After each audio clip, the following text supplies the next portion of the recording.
ఉస్నాబాద్ నియోజకవర్గంలోని గుండారెడ్డిపల్లి నుంచి ముత్తనపేట మీదుగా కేంద్ర నిధులతో చేపట్టిన రోడ్డు నిర్మాణ పనుల్లో ఎందుకు జాప్యం జరిగిందని అధికారులను ప్రశ్నించారు బండి సంజయ్. రోడ్డు పనుల ప్రక్రియలో భాగంగా కొంతమంది భూములు ఇవ్వడంలో ఆలస్యం జరిగిందన్న అధికారులు వివరించారు. ప్రజలకు ఎంతగానో ఉపయోగపడి ఈ రోడ్డు నిర్మాణాన్ని ఆలస్యం చేయకుండా పూర్తి చేయాలని బాధిత రైతులతో మాట్లాడి భూసేకరణ పనులను వేగవంతం చేయాలని ఆదేశించారు బండి సంజయ్.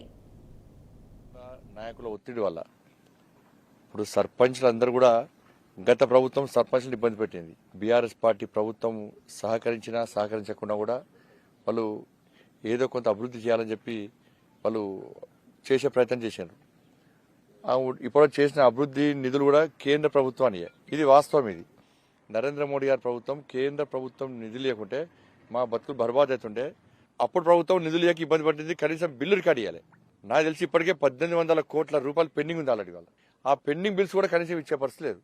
ఇప్పుడున్న సర్పంచ్ల ఆర్థిక పరిస్థితి చూసి వాళ్ళ ఇబ్బందులు చూసి నెక్స్ట్ ఎవరు కూడా సర్పంచ్గా పోటీ చేయాలి ఎవరు అనుకోరు. నాకు తెలిసి కనీసము స్పందించి సర్పంచ్ను ఆదుకుంటాము అంటే నెక్స్ట్ కాంగ్రెస్ పార్టీ పేరు ప్యానల్ మీద ఎవరు గెలవరు. రాసి పెట్టుకోరు. ఎవరు పోటీ చేయరు. సర్పంచ్గా పోటీ అంటే ఒక్కొక్కరు దడదడ స్టార్ట్ అవుతుంది. ఇవాళ కనీసం వాళ్ళను గ్రామ పంచాయతీ బిల్డింగ్స్ కూడా పూర్తయిన బిల్డింగ్స్ ప్రారంభించుకోవడం వీలు లేకుండా నిన్ననే రిటర్న్ గా సర్క్యులర్ ఇచ్చారు అధికారులు. అంటే ఇంతకంటే సిగ్గుచేటు ఇంకోటి కాదు.